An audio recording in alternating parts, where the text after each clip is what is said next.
Hello you, welcome to Geekism and welcome to this overview of the Planet Coaster February update. First of all, as always, thank you to Frontier for letting me take a look at this a few days early to get this ready for you fine folks. And please bear in mind that this is just a highlight look at some of the updates. All of these bigger ticket items are coming alongside a slew of bug fixes, stability, and gameplay tweaks. First of all, video billboards are more of a fleshed out thing now. There were a couple of image ones in the base game, but now we have video ones. The game now comes with a pile of videos in portrait, landscape, and square for the various different sizes and shapes of billboards, and if you're playing on PC, you're going to be able to upload your own images and videos to work in the game. The billboards come in various shapes and sizes and are all scalable as well, which is kind of awesome. The custom media doesn't stop at visual stuff. You're now going to be able to upload custom audio tracks, again if you're on PC, and you can link up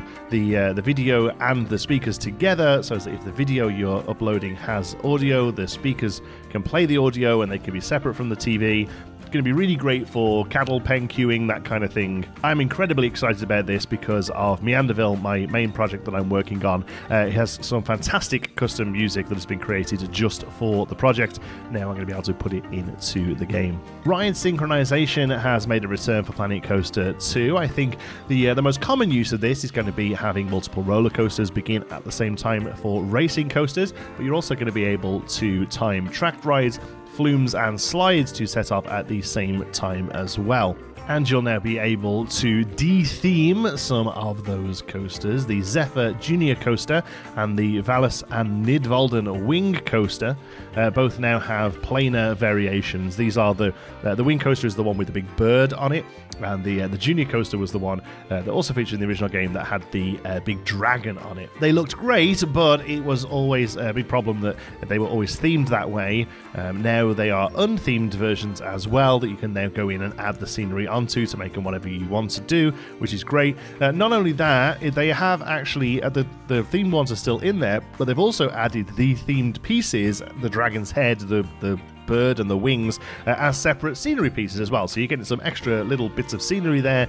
They made the models, I guess. You might as well get to use them. It's a nice little bonus, I guess. You're going to be able to interchange some of the coaster cars as well now by going through the coaster tab and clicking customize. This is a feature that you have to turn on in the game options. I suppose it says that some people don't get a little bit mixed up building wing coasters and then sticking stand-up trains on them or whatever. But if you know what you're doing, you can go in now and adjust these, and it's going to help you generate some of the more nuanced coaster variants, I think. We get a flat ride included in this update as well, the Pathos 3. This came out in Planet Coaster 1 as a free update, and it returns here as one as well. Has been built from the ground up, and again, you're going to be able to attach scenery or change all of the colours and patterns on it, just like you can with other flat rides in the game. This next quality of life feature is kind of huge, personally. They've updated how the multi-select works. It now has the options, just like you were using the delete tool, and you can pick what gets deleted. You can now choose what gets multi-selected. It's really useful that you can select the path, but a lot of times you don't want to touch that. Now you can deselect path and it will select everything else, or you can just select scenery, you can just select rides. Really great feature, and I don't think this can be understated enough. Perhaps the best thing about the update, you don't have to click confirm anymore. It just selects everything. It's exactly how it should do. Thank you. If you're like me and you play on Sandbox and you're getting absolutely frustrated by the number of notifications that the game is constantly throwing at you, you can now turn them off and they'll stay off. There's a series of notification options. They've actually added some more for the people who like them. I don't know, they're sadists, I suppose, but they are there, and you can turn them off individually. The neat feature about this, I think, is that you can turn off things like pools. Occasionally I'll build a pool that I'm just using it for like a fountain. I can now turn off the notification that tells me that the pool is unsafe or whatever, because people aren't going to get into it.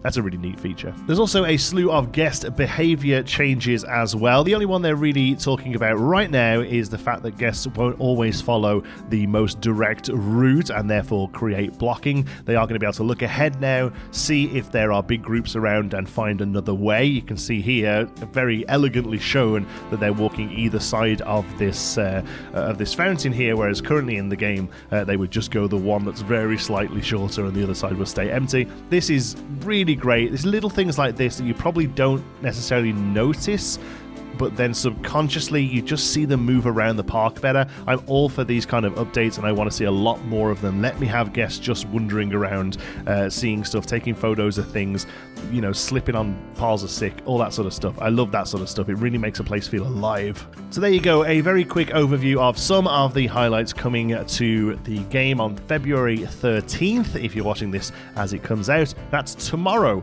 I'm going to be very excited to share it with you then, and I'll be using this update to jump back into some of my original projects, such as Planquatica and Meanderville, and getting them on the channel as soon as possible. Again, I want to point out that what you've just seen here is only a small part of the update. It also comes with an absolute huge pile of bug fixes and stability changes and all that sort of good stuff. But these are the cliff notes. These are the big flashy things. You'll see that there are absolutely loads of awesome other updates added in here as well. Thank you so much for watching. I really hope you've enjoyed it. Till the next one, be good.